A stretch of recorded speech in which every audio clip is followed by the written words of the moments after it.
धम्मपद गाथा क्रमांक 252।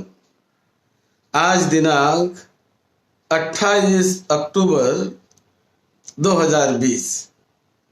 ये धम्मपद की गाथा तथागत भगवान बुद्ध ने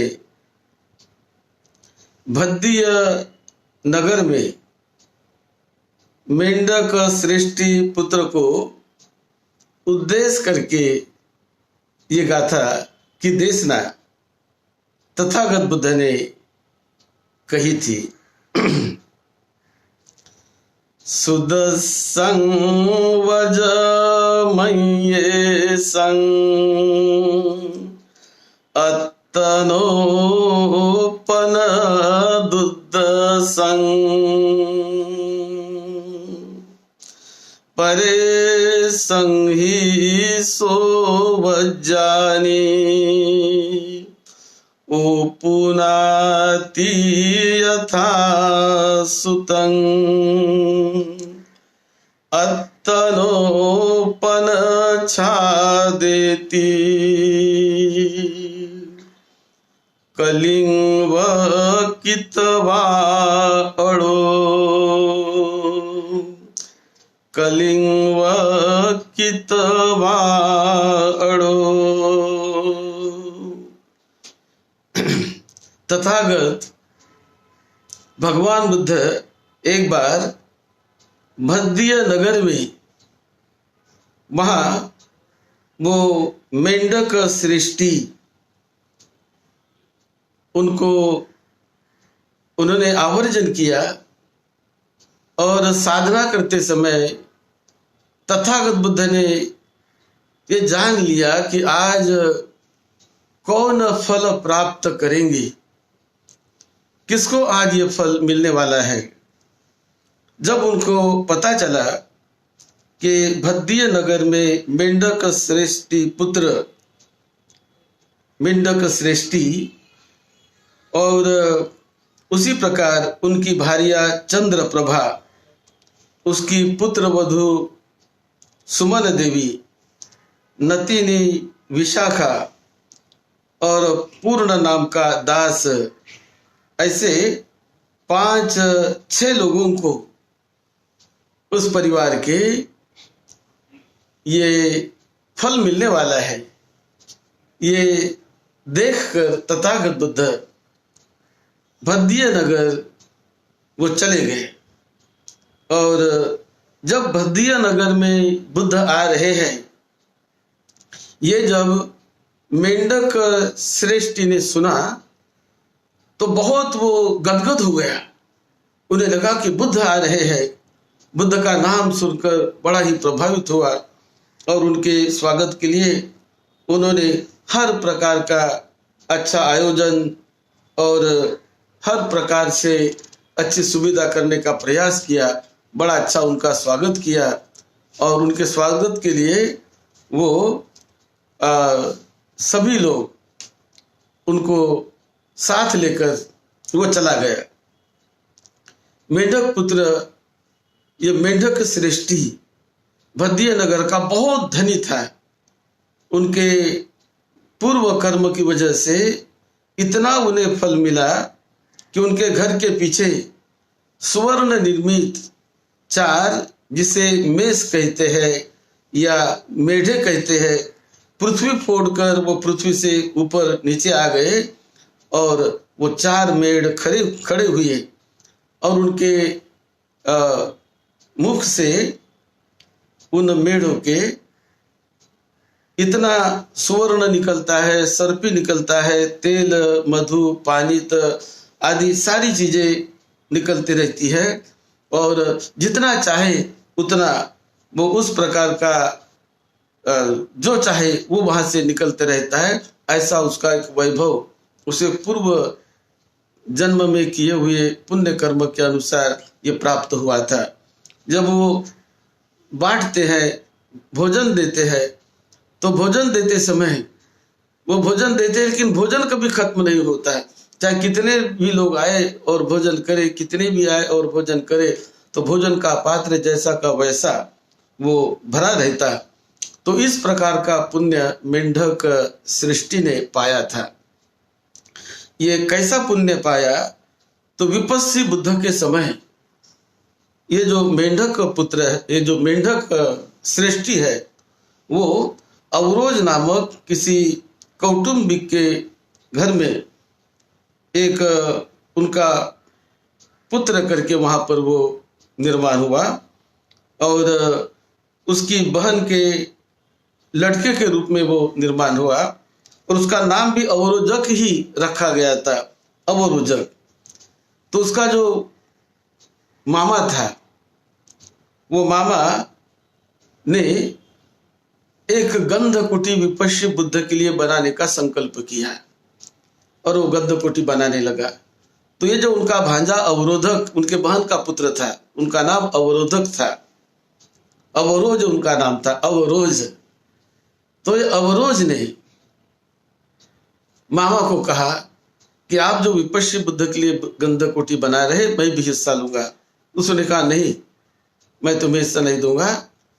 तो फिर ये अवरोज ने गंधकुटी के ही सामने एक बहुत बड़ी कुंजरशाला, बहुत विशाल बनाने का इसने संकल्प किया और वहां पर वो निर्माण, जब कुंजरशाला निर्माण की गंधकुटी के सामने, तो वहां सुवर्ण मंडित खंबे उन्होंने बना दिए, रजत मंडित मणि खचित खंबे बनाए, सप्त रत्न मंडित खंबे बनाए और ये कुंजरशाला पर बहुत अच्छा उन्होंने सुवर्ण कंबलों का आवरण चढ़वाया और कुंजरशाला ये बहुत ही सुंदर उसने गंधकुटी के सामने ही बना दी।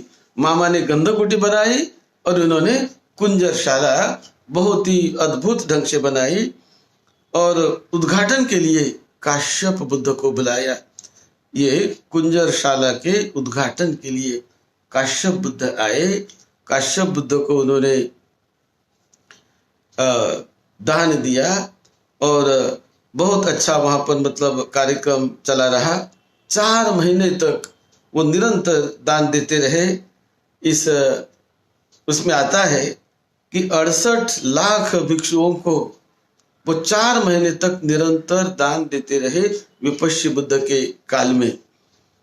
और उसके परिणाम स्वरूप जब उसकी मृत्यु हुई तो देवता लोक में, इस लोक में, उस लोक में जाते रहा वो और बहुत दीर्घ समय के बाद ऊंचे ऊंचे लोक में जाकर एक बार और भी ये वाराणसी में एक वाराणसी सृष्टि करके ये वाराणसी में पैदा हुआ। ये इस भद्रकाल में बहुत लंबे समय के बाद वाराणसी में वो पैदा हुआ और वाराणसी सृष्टि करके वो प्रख्यात हो गया। उनका नाम जहाँ वहाँ वाराणसी सृष्टि, इस प्रकार लोग उनको कहने लगे। एक बार ये वाराणसी सृष्टि ने अपने पुरोहित को पूछा कि कैसा भी अगला समय कैसा आने वाला है। पुरोहित ने कह दिया कि 3 साल के बाद बड़ा दुर्भिक्ष होगा, महामारी आएगी, दुर्भिक्ष होगा और लोगों को कुछ खाने पीने के लिए नहीं मिलेगा। ऐसा जब उसने पुरोहित से सुन लिया तो उसने बड़े बड़े 1250 कोठे बनाए, बड़े बड़े गोदाम बनवाए और वहां पर पूरा धान और सारी चीजें वहां पर भर के रखा। उसके बाद विशाल मटके बनाए, वहां पर भी धान भर के रखा। कुछ धान उन्होंने गड्ढे बनाए, वहां पर भी उसने रखा। कुछ दीवार पर धान को पोत दिया, वहां पर रखा। और इस प्रकार जब दुर्भिक्ष आ गया तो दुर्भिक्ष में जो इन्होंने धान इकट्ठे करके रखा था तो सारे ये लोग खाते रहे, लोगों को खिलाते रहे। और एक समय ऐसा आ गया कि जितना भी उन्होंने धान इकट्ठा करके रखा था अब वो भी खत्म हो गया, अब खाने के लिए कुछ रहा नहीं। तो लोगों को उन्होंने कह दिया कि भाई आप अभी दूर चले जाओ, जंगल की तरफ जाओ, वहाँ सुभिक्ष होगा, वहां पर आप रहो, हम यहाँ रहेंगे और अच्छा हो जाएगा तो आपको और बुलाएंगे करके उन्होंने अपने सभी साथियों को उन्होंने दूर भेज दिया और ये वहां पर ही रहा वाराणसी में। और जो दीवारों में उन्होंने धान पोत कर रखा था, तो वहां से खरोच खरोच कर धान निकाल कर उसका उन्होंने अपनी भार्या को कहा, तो वो एक नाड़ी भर निकल गई। तो एक नाड़ी से अब वो सोचने लगी कि अब तो कुछ है ही नहीं, जितना भी धान था खत्म हो गया, अब एक नाड़ी केवल चावल है और इससे क्या करेंगे। तो भार्या को उसने कहा कि देखो, यदि इसका हम यागो बनाते हैं तो 2 बार भोजन करेंगे, और भात बनाते तो एक ही बार हो जाएगा। तो उन्होंने तय किया कि भात ही बनाएंगे, अब तो मरना ही है, चलो अच्छे खा पी कर ही मर जाएंगे। तो ये सोचकर उन्होंने वो एक नाड़ी जो चावल था उसका भात बनवाया, और अब वो भोजन करने के ही लिए सब तैयारी थी। उतने में ही एक गंधमादन पर्वत से प्रत्येक बुद्ध जो ध्यान साधना में बैठे थे, तो वो ध्यान साधना से उठे, और ध्यान साधना से उठकर उन्होंने आवर्जन किया कि कौन व्यक्ति मुझे दान देगा, कहाँ मैं जाऊं। उन्हें भूख लगी, जब वो साधना में रहते तो भूख मिट जाती है, लेकिन उठे तो भूख लगी, तो उन्हें लगा कि कहाँ जाऊं भिक्षा के लिए। तो आवर्जन किया कि वाराणसी में ये जो है तो ये दान देगा। ऐसा सोचकर प्रत्येक बुद्ध वाराणसी के श्रेष्ठी के घर में आ गए। तो आते ही ये बहुत उसका स्वागत सम्मान करने लगा और सोचने लगा कि देखो, मैंने दान नहीं किया इस समय इस जीवन में, इसलिए तो ऐसा दुर्भिक्ष पड़ा है, तो मुझे दान करना चाहिए। ये तो भात जो हमने बनाया है तो ये तो हम खाकर एक दिन ही जिएंगे, लेकिन हम ये दान यदि देते हैं, हम न खाते हुए यदि देते हैं तो वो तो हमें बहुत बड़ा पुण्य मिलेगा, और मरना तो है ही, लेकिन अब दान देकर ही हम आखिरी सांस लेंगे। ऐसा सोचकर उस वाराणसी के श्रेष्ठी ने ये प्रत्येक बुद्ध का बड़ा स्वागत सत्कार किया, और जैसे वो आते हैं तो उनके पास जो भी पका हुआ था वो सारा उनके पात्र में उन्होंने डाल दिया। तो वो पात्र आधा ही लेना चाहते थे, हाथ रोका, तो उन्होंने कहा नहीं भगवान, हाथ मत रोकिए, ये केवल एक व्यक्ति के खाने के लिए है, हमने तो 5 हिस्से किए हैं, आप इसे पूरी तरह खा लीजिए और वो पुण्य हमें मिलना चाहिए। तो प्रत्येक बुद्ध ने वो पात्र में ले लिया, और प्रत्येक बुद्ध ने फिर उनको आशीर्वाद दिया। उन्होंने संकल्प किया कि अभी तो दुर्भिक्ष पड़ा है, महामारी आई है, लेकिन इसका सामना मुझे आगे न करना पड़े, ऐसा दुर्भिक्ष न आए और मेरी सारी मनोकामनाएं पूरी हो जाए, मुझे बहुत धन दौलत और दान मिले, कि मैं मिलते रहे, कि मैं लोगों को दान देते रहूं। तो बुद्ध ने आशीर्वाद दिया कि जैसे तुम इच्छा करते हो वो पूरा होगा। ऐसा आशीर्वाद देकर बुद्ध चले गए, और पात्र लेकर बुद्ध वहां गंधमादन पर्वत पर जाकर उन्होंने 500 प्रत्येक बुद्ध को एक ही पात्र से भोजन खिलाया, क्योंकि आश्चर्य था। और अब इनके यहाँ कुछ भी नहीं, इनके भार्या ने बर्तन धो लिया और रख दिया, और ये सो गए कि अभी तो मृत्यु हो जाएगी।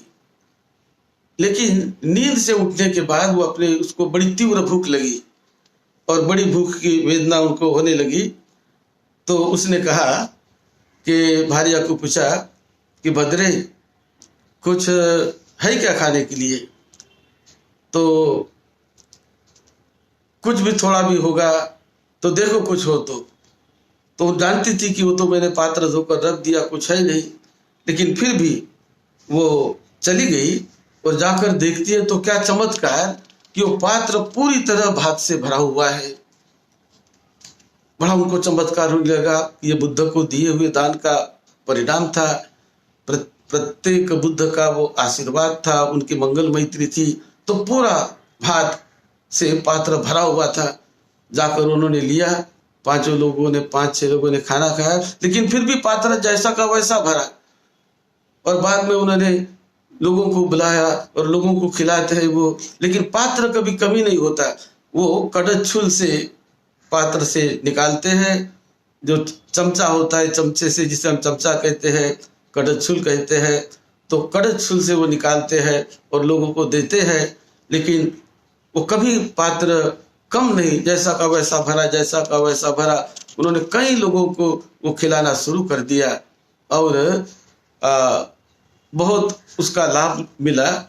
और उसके बाद इस भद्रकाल में वही व्यक्ति जो वहां उस समय वाराणसी का सृष्टि था, अब ये भद्दिय नगर में जब ये इनका जन्म हुआ इस बुद्ध के काल में, गौतम बुद्ध के काल में, तो सारा उनका जो पुण्य बल था उस पुण्य बल से इतना उसे मिला, इतना उसे मिला। और आज वो बुद्ध को भोजन देने के लिए, संघ का स्वागत करने के लिए जब निकला तो ये किसी अन्य संप्रदाय के व्यक्ति ने उनको कह दिया कि अरे भाई तुम तो क्रियावादी हो और तुम अक्रियवादी बुद्ध का स्वागत करने जा रहे हो, तो मत जाओ, वो तो बुद्ध तो अक्रियवादी है।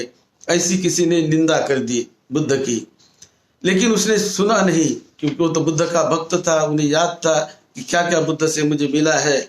और आज जो बुद्ध आए हैं और उनके नगर में आए हैं, तो ये देखकर वो तो बहुत ही प्रसन्न हो गया और वो रोकने का प्रयास किया, लेकिन वो रुका नहीं और जाकर बुद्ध को मिलकर उनका स्वागत करके भिक्षु संघ को उन्होंने बुलाया और बड़ा दान सत्कार किया।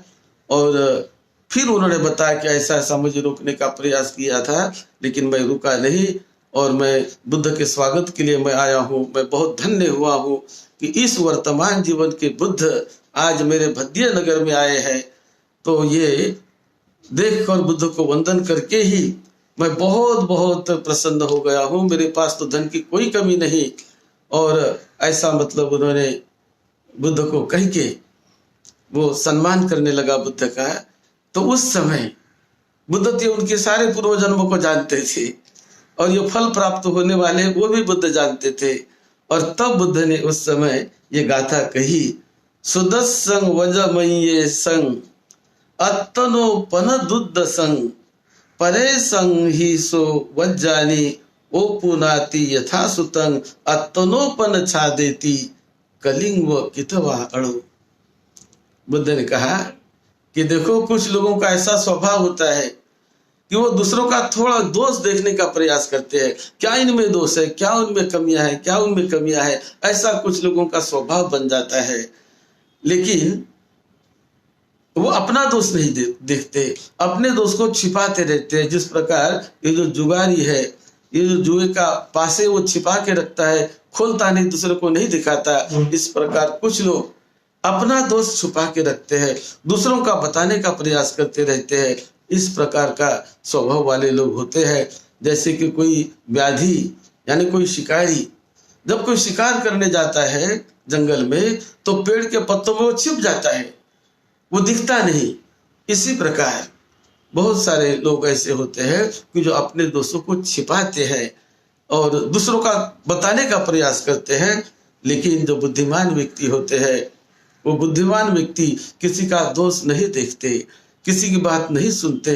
वो स्वयं अपने बुद्धि से निर्णय लेकर, स्वयं अपनी प्रज्ञा जगाकर सत्य सही क्या है, गलत क्या है, उसको जानकर वो हमेशा पॉजिटिव रहते हैं, हमेशा दान का संग्रह करने का प्रयास करते हैं, चाहे कैसी भी आपत्ति विपत्ति आए। लेकिन दान ये दीर्घ काल तक मुझे पुण्य देने वाला है, ऐसा सोचकर जो दान में हमेशा लगे रहते हैं, उनका बड़ा कल्याण होता है, बड़ा मंगल होता है।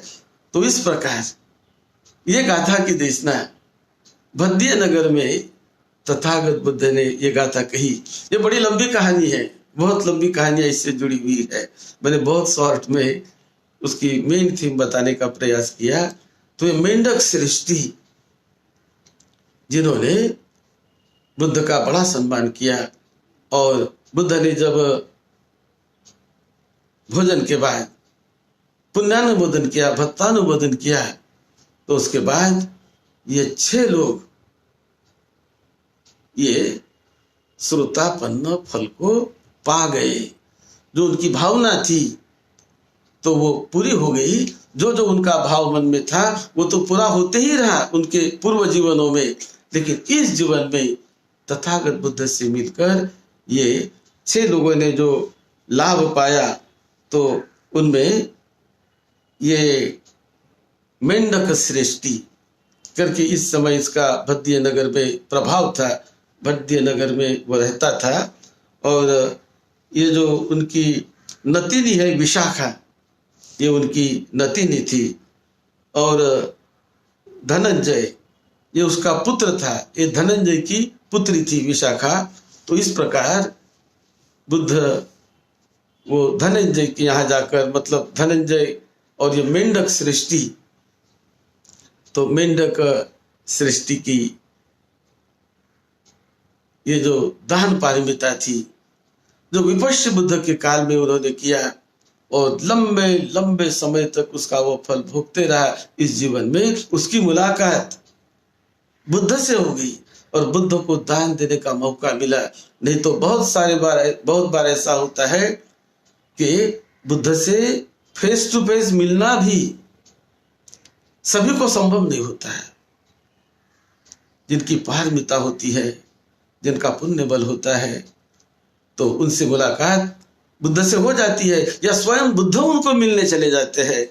तो मेंढक सृष्टि का भद्य नगर के ये पुण्य बल था कि उनको मिलने के लिए स्वयं बुद्ध भद्य नगर आते हैं और उनके दान का अनुमोदन करते हैं और उसके बाद वो बहुत बड़ा काम ये मेंढक सृष्टि करते रहे।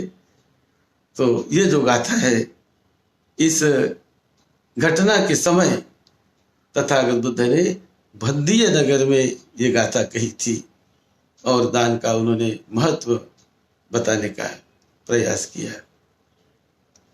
आप सबको निरोगत्व मिले, लंबी उम्र मिले, दीर्घायुष्य मिले, सबका जीवन मंगलमय सुखी बने।